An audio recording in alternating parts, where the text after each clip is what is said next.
हाँ, good morning बाबू। और class 7 ध्यान दो। और पिछले दिनों जो हम लोगों ने अकबर के बारे में स्टडी किया था, तो जैसा कि मैंने तुमको बोला भी था कि एक्चुअली जो अकबर की जो कहानी है पूरी, वो मुग़लों में सबसे इम्पोर्टेंट मानी जाती है, क्योंकि इसको real founder of the Mughal dynasty कहा जाता है। तो और ये तुम्हारे बुक के कंटेंट में सीमित स्तर पर इसको सिमटने का प्रयास भी किया है, फिर भी एटलीस्ट मैंने देखा यहाँ पर 1 2 3 4 5 और 6 पार्ट में डिवाइड करके इसके विस्तृत जीवन के बारे में बताने और समझाने का प्रयास किया है। तो मैंने यहाँ डिसाइड किया है कि अकबर को हम लोग 2 पार्ट में पढ़ेंगे, है ना, 2 वॉल्यूम में, चूँकि एक पार्ट में वीडियो काफ़ी लंबा हो जाएगा और जो आपका लेवल है 7 क्लास के हिसाब से फिर वो कहीं ना कहीं बाउंस करने लगेगा, ठीक है। तो इसीलिए मैंने इसका जो इंट्रोडक्शन है अकबर का प्रारंभिक जीवन, इसके बाद में अकबर का बैरम खान से किस प्रकार का रिलेशन था, और फिर अकबर ने किन किन लड़ाइयों को लड़ा था, और मुग़ल नोबिलिटी है तुम्हारी, तो इसको मैंने एक में रखा है, ठीक है। और रेस्ट आगे अकबर एंड राजपूत और रिलीजियस बिलीफ जो है वो आपका आगे में उसको नेक्स्ट में करना होगा, ठीक है।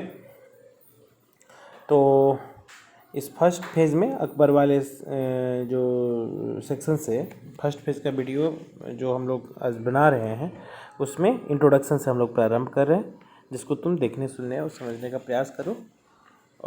ये ऑलरेडी हम लोग का पहले भी सेल्फ से हो चुका है। तो as you can see that already given that Jalaluddin Mohammad Akbar है ना वाज बॉर्न ऑन 14 नवंबर 1542। इसका प्रारंभिक जीवन में इसको जलालुद्दीन मोहम्मद अकबर के नाम से जाना जाता था, और इसका जन्म 14 नवंबर 1542 ईस्वी को अमरकोट में, है ना, सिंध के अमरकोट में इसका जन्म हुआ था।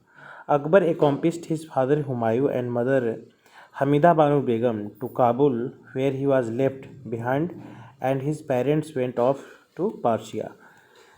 दे रहा है कि जैसा कि तुम्हें पता होगा कि इसका जो इसके पिता थे हुमायूं, वो हमेशा भटकता रहा, वो कभी भी स्टेबल होकर साम्राज्य संचालन हमारा नहीं कर पाया। तो अपने रीजन में, जहाँ पर ये काबुल और कंधार के रीजन्स में ये अपने साम्राज्य को हासिल करने के लिए, जब यहाँ 1540 में बिलग्राम की जो युद्ध हमारी हुई थी शेरशाह सूरी और हुमायूं के बीच में, जहाँ हुमायूं को दिल्ली की गद्दी से हटा करके शेरशाह सूरी ने दिल्ली पर कब्जा जमा लिया था, तो ये एक निर्वासन की ज़िंदगी जी रहा था हुमायूं।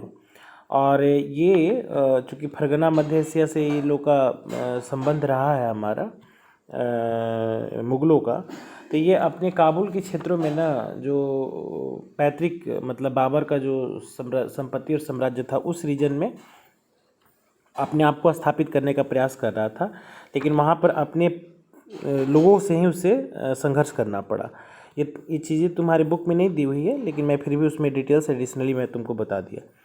सो दे रहा है कि his Humayun and mother Banu Begum to Kabul whereas, और भागने के प्रक्रम में, जब उसके ऊपर में अटैक हुआ तो भागने के प्रक्रम में ये काबुल में ही छूट गया, ठीक है।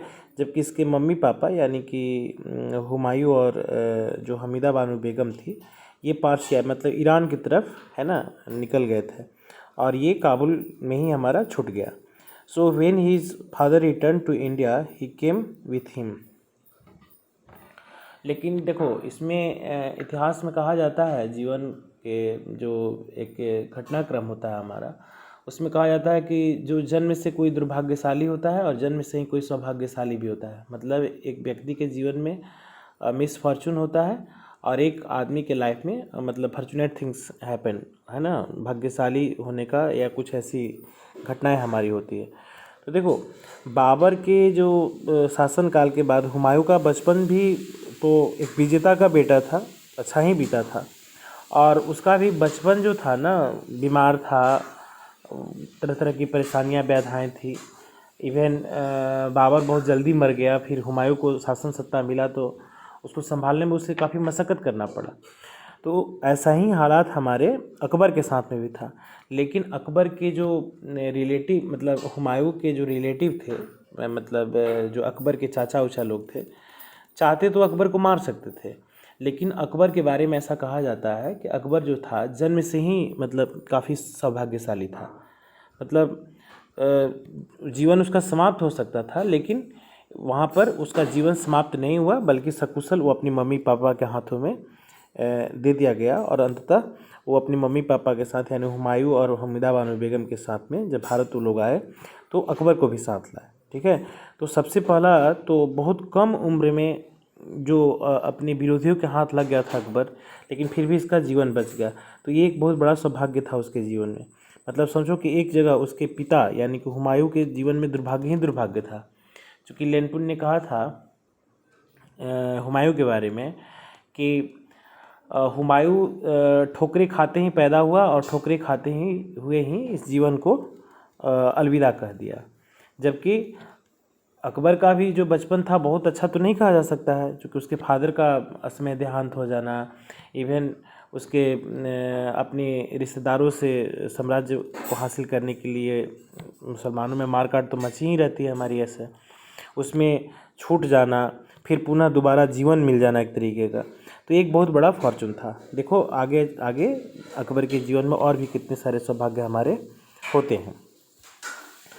तो there in 1551 prince Akbar used to take lesson from मुलसादा। He also learn horse riding and sword play. इसकी 1551 ईस्वी में हुमायूं ने शिक्षा दीक्षा की व्यवस्था प्रारंभ कर दिया। उसमें हॉर्स राइडिंग, घुड़सवारी करना, तलवार चलाना, कुछ शब्द ज्ञान भी प्राप्त करना, ऐसा हमारा उसकी व्यवस्था है। हर माँ बाप चाहता है कि उसका बेटा का है ना बचपन काफ़ी अच्छा बीते, पढ़ने लिखने के संदर्भ से वो आगे बढ़े। So he however never learn to read और राइट। लेकिन फिर भी दुर्भाग्य कहा जाएगा इस मामले में कि उसने घुड़सवारी तो सीख ली, तलवारबाजी भी सीख ली, लेकिन लिखना और पढ़ना नहीं सीख पाया अकबर। ऐसा कहा जाता है कि अकबर अनपढ़ थे, लेकिन ऐसा नहीं था, प्रयास किया गया था बट वो पढ़ नहीं पाया। So he enjoyed hearing others read out to him. इस प्रकार से जो दूसरे कुछ कह के सुनाया करते थे, कहा करते थे, उसी को सुनना पसंद किया करने लगे। So he also enjoyed painting during this time and at this age of 13 he was appointed governor of Punjab. थोड़ी बहुत खाली समय में पेंटिंग वेंटिंग कर लिया करते थे और 13 साल की उम्र में उनको पंजाब का गवर्नर नियुक्त किया गया अकबर को। मतलब हुमायूं के शासनकाल में ही उसको जहाँ तहाँ का, जिससे कि अभी भी पिछले दिनों तुम लोगों ने देखा भी होगा कि जो राजा लोग होते थे वो अपने मतलब प्रिंस यानी कि राजकुमारों को एक पॉलिटिकल ट्रेनिंग दिया करते थे। अलग अलग राज्यों के जो हमारे गवर्नर या जो इस प्रकार के पद हमारे होते थे, राजा नियुक्त करना, राज्य सुदृढ़ करना, ये सब बातें हमारी होती थी। तो ऐसा काम हमारा 13 साल की उम्र में इसके साथ भी हुआ। पंजाब का हमारा गवर्नर नियुक्त किया गया था। So Akbar commissioned Abul Fazl to write his history of his rule. Abul Fazl, his father and brother were part of Akbar courts. देखा कि अकबर के जो एक दरबारी कवि थे अबुल फजल, है ना, जिन्होंने उसके जीवन के बारे में जीवनी को लिखा था अबुल फजल ने। And his father and brother were part of the Akbar court. और अबुल फजल के जो, क्योंकि अबुल फजल का पूरा परिवार जो था ना काफ़ी बड़ा नोबेल था, मतलब ज्ञानियों का एक समूह था। तो ये सभी लोग उसके दरबार में कवि हुआ करते थे या उसके मंत्री या सभासद जो भी हमारे होते थे हुआ करते थे। सो अबुल फजल वाजे mansabdar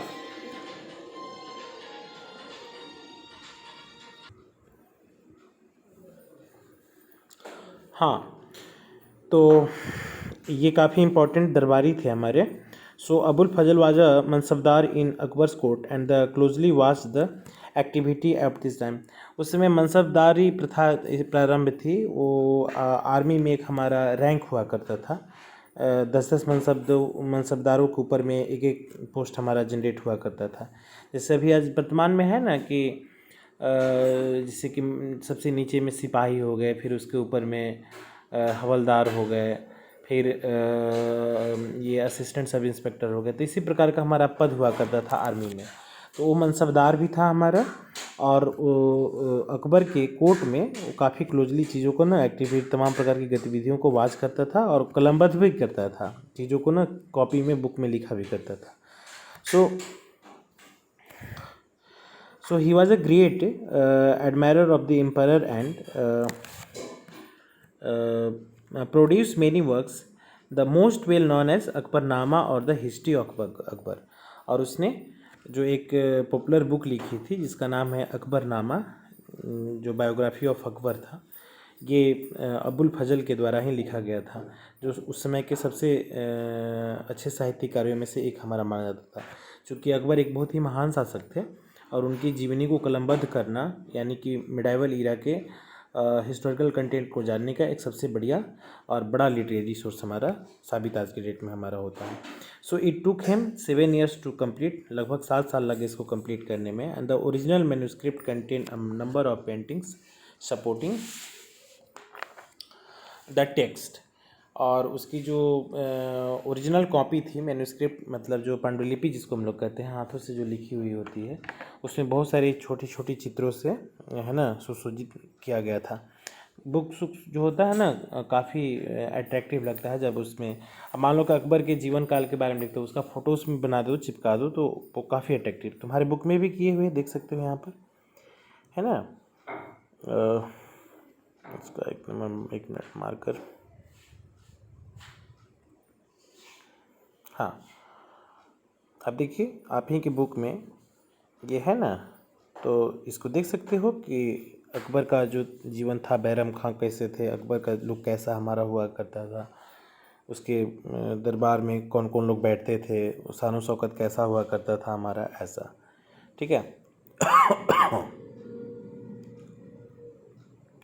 So the other great work is Ain Akbari, which consists of the 3 volumes and written in the great details. Ain Akbari 3 part में डिवाइडेड 3 वॉल्यूम है और काफ़ी डिटेल्स में लिखा हुआ है। So the book was driving and the sketch of the help of the understand the text and its cover every aspect of the administration. There was another court historian Badayuni was a high critical of Akbar policies, है ना। उसके जीवन काल में और भी लोगों ने ऐसा मतलब प्रयास किया था चीज़ों को लिखने और समझने का, जिसमें एक नाम है हमारा इतिहासकार का बदायूनी का।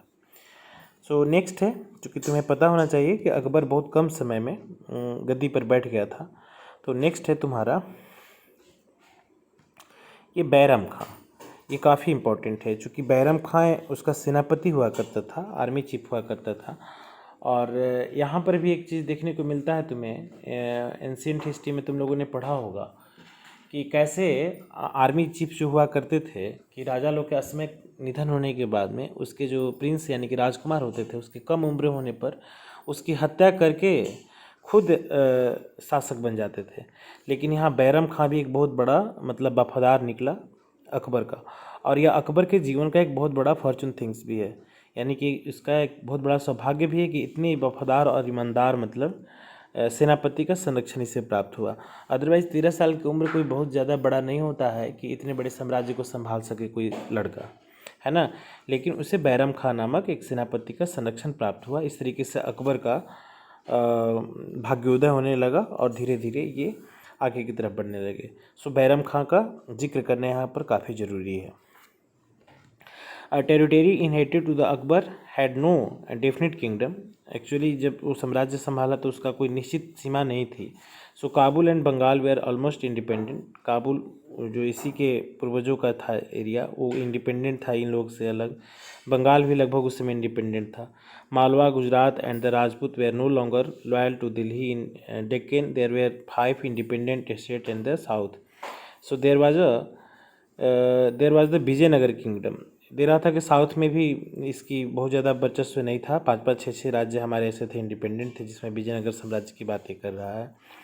So with the victory of the battle of Panipat in 1556 AD, 1556 में जो पानीपत की जो दूसरी लड़ाई हमारी हुई थी, and the subsequent defeat of the successor of Sirsa Suri को मतलब परास्त करना, एक प्रकार का, उसके सक्सेसर उत्तराधिकारियों को, was ready to become the master of north India. इस तरीके से दो लड़ाइयाँ, एक अकबर और हैमू के बीच में पानीपत की जो दूसरी लड़ाई हमारी हुई थी, और दूसरा हमारा शेरशाह सूरी के उत्तराधिकारियों को हराने के बाद में ये नॉर्दर्न इंडिया का मास्टर बन कर बैठा था, यानी कि नॉर्दर्न इंडिया में इसकी तूती बोलने लगी थी अकबर का। So but Akbar was still too young to realise that take the responsibility of the administration. लेकिन इतने कम समय में इतने सारे उपलब्धियों को हासिल करने के बावजूद भी अकबर काफ़ी छोटा था, 13 साल की उम्र या 14 साल की उम्र कोई बहुत बड़ी नहीं होती थी, और प्रशासनिक कार्यों को चलाने में उसे उतना ज़्यादा मतलब जिम्मेवारी का एहसास नहीं हो पाता था। थोड़ा सा कम बच्चे जो होते हैं छोटे, कितना कर सकते हैं। अब 13 साल के बच्चे को पटना का डीएम बना दिया जाए तो कितना संभाल पाएगा, वो तो अपना जितना कैपेसिटी उतना ही ना कर पाएगा। तो कुछ ऐसे ही घटना हमारे अकबर के साथ में भी हमारी हो थी। So it was a Bairam Khan who acted as the prime minister, है ना। इस तरीके से बैरम खां जो था सेनापति होने के साथ साथ में प्राइम मिनिस्टर की तरह एक्ट करना प्रारंभ कर दिया, and control the army and administration. इस तरीके से सेना और प्रशासन को संभालने का काम बैरम खां उसके बिहाफ में करने लगा। So Bairam Khan was arrogant and his rude behaviour had made many enemies. इस प्रकार से बैरम खां जो था काफ़ी रूड बिहेव करने लगा और दरबारियों के साथ में, इस तरीके से उसके बहुत सारे दुश्मन पैदा हो गए।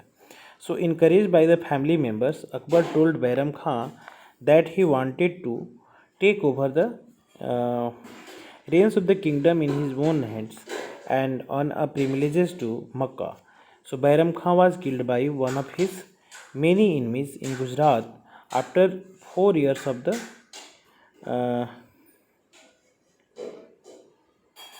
under the Bairam. Akbar became his own master and made Agra his capital.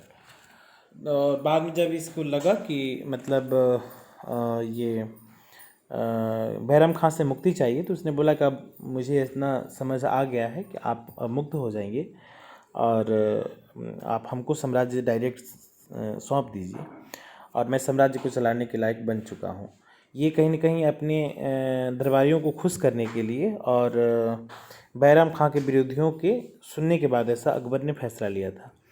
सो उसके पास प्रपोजल रखा कि आप मक्का के लिए, ऐसा माना जाता है कि हर एक मुसलमान को अपने जीवन में एक बार मक्का और मदीना की यात्रा करनी चाहिए। अपने जीवन काल में जो भी पैसा कमाता है मुसलमान लोग, तो उसमें 1/10 हिस्सा जो है ना धर्म कार्यों के लिए बचाने के लिए बात उसमें भी की जाती है, और उसी राशि से वो मक्का मदीना की यात्रा, ये पैगंबर का जो जन्मस्थली है वहाँ पर जाने की बात कहा जाता है, जिसको हज भी कहा जाता है।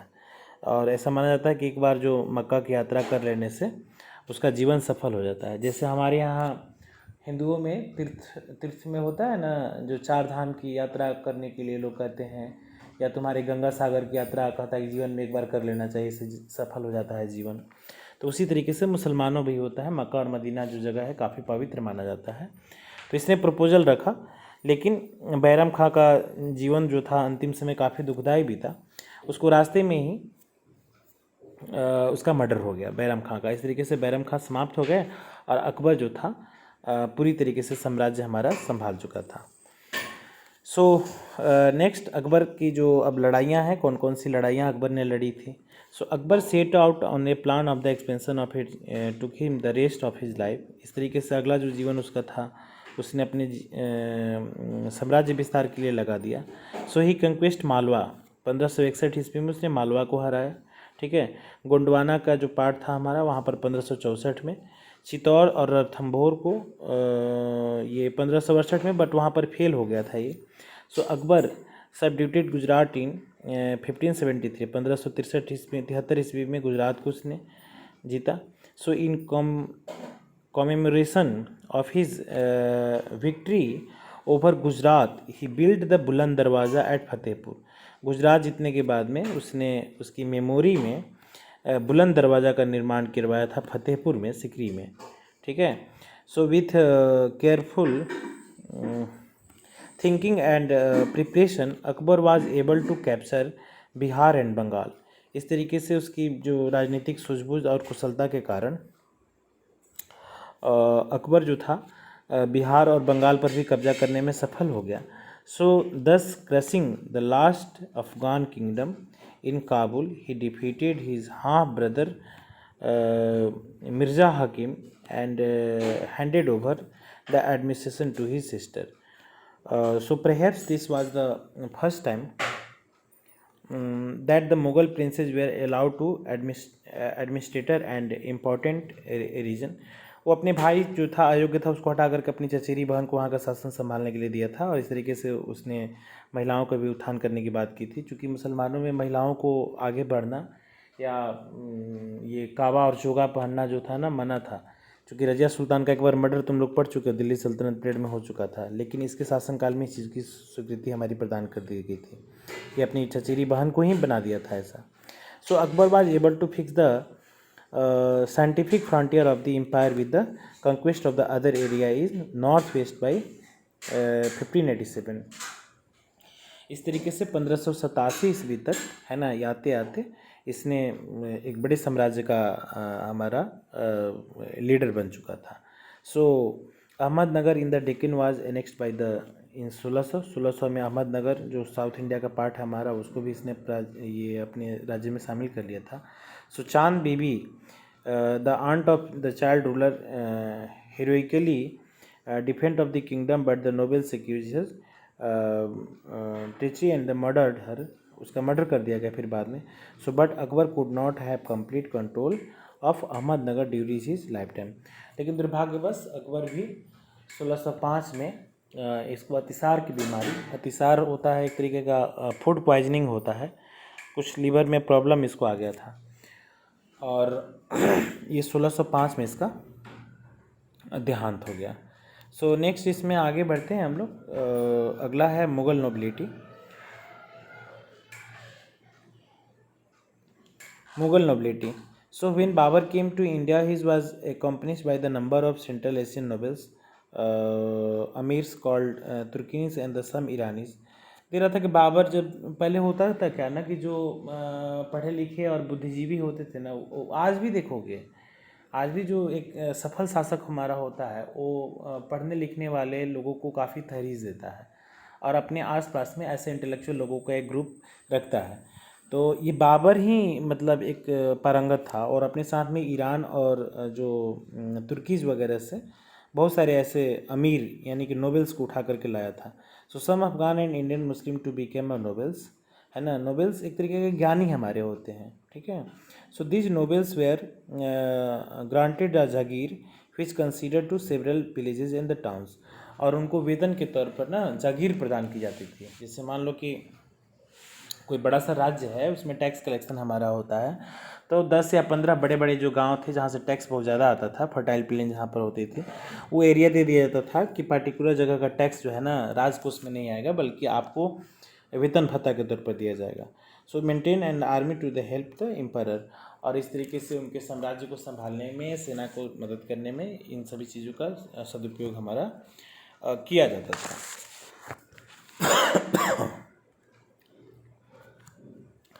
Next is soon Babur decided to take the help of powerful and the wealthy Indian Muslim families called है ना Sikh Zadas है ना, and he also wanted the support of the Rajput, and so he gave both these groups important ports of his court and made them amirs. और धीरे धीरे चूँकि राजपूतों को जीतने में उसे असुविधा होने लगी थी तो ये नोबेल का पद जो था हमारा राजपूतों को भी दिया जाने लगा. And as a result of the large number of Indian amirs began to serve the empire.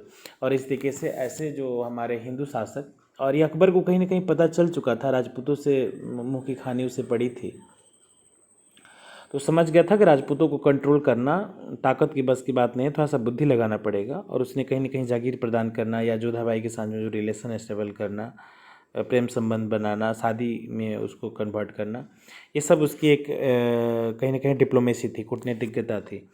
So letter when इन 1580 है ना the Turani and the Irani amirs है ना revolt in Bengal and Kabul suppress them with the help of the Indian अमीर्स.